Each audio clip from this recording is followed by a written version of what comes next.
बातमी जळगावातून पाणी पुरवठा मंत्र्यांच्या गावातच पाण्याची भीषण टंचाई निर्माण झालेली आहे। योजना मंजूर झालेली आहे तरी सुद्धा जळगावातलं चारमळी गाव हे तहानलेलंच आहे। मंत्री गुलाबराव पाटील यांच्या जिल्ह्यातच आणि गावातच ही पाणी टंचाई निर्माण झाली, त्यामुळे गुलाबराव पाटील यांच्या कार्यपद्धतीवर प्रश्नचिन्ह उपस्थित होतोय।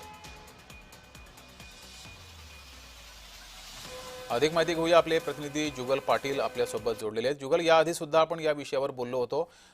गुलाबराव पाटील यांच्याच गावामध्ये पाणी टंचाई निर्माण झालेली आहे, त्यामुळे प्रश्नचिन्ह उपस्थित झालेलं आहे। नेमकं नियोजन कुठे चुकलंय? नक्कीच या ठिकाणी यावल तालुक्यातील चारमळी गाव आहे। चारमळी गाव हे आदिवासी दुर्गम भाग असून या ठिकाणी जवळपास 1 ते 3 किलोमीटर महिलांना पाण्यासाठी पायपीट करावी लागत आहे। जवळपास 61 लाखाची पाणी पुरवठा योजना मंजूर आहे, मात्र अद्यापही या ठिकाणी हे काम रखडल्यामुळे या नागरिकांना पाणी टंचाईचा भीषण सामना करावा लागत आहे। जळगाव जिल्ह्याच्या तापमानात दिवसेंदिवस या ठिकाणी मोठ्या प्रमाणात वाढ होत असून ऐन उन्हाळ्यामध्ये या ठिकाणी पाण्यासाठी नागरिकांना वणवण भटकावं लागत आहे।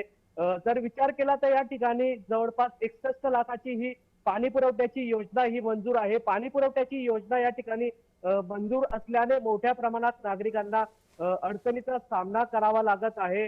लवकरात लवकर या पाणी पुरवठा योजनेचा काम करण्यात यावं अशी मागणी या ठिकाणी लोकसंघर्ष मोर्चाच्या ज्या पदाधिकारी आहेत प्रतिभा शिंदे यांनी पालकमंत्र्यांकडे या ठिकाणी मागणी केलेली आहे। या संपूर्ण प्रकरणाची चौकशी करण्यात यावी अशी मागणी केलेली आहे। मात्र या नागरिकांना जवळपास 1 ते 3 किलोमीटर पर्यंत पाण्यासाठी पायपीट करावी लागत आहे।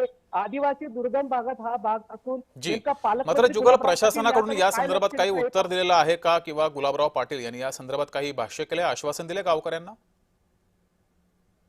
या संदर्भात विचार केला तर मागच्या काळामध्ये मंत्री गुलाबराव पाटील यांनी काही दिवसापूर्वी पाणी पुरवठा टंचाईचा आढावा जळगाव जिल्ह्यात घेतला होता।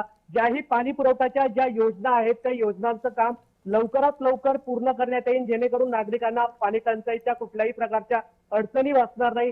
सध्या पाणी पुरवठा योजनांचे कामं रखडल्यामुळे अनेक गावांमध्ये पाणी टंचाईचा सामना करावा लागत आहे। जगदीश, ठीक आहे जुगल, तुम्ही असेच जोडलेले रहा।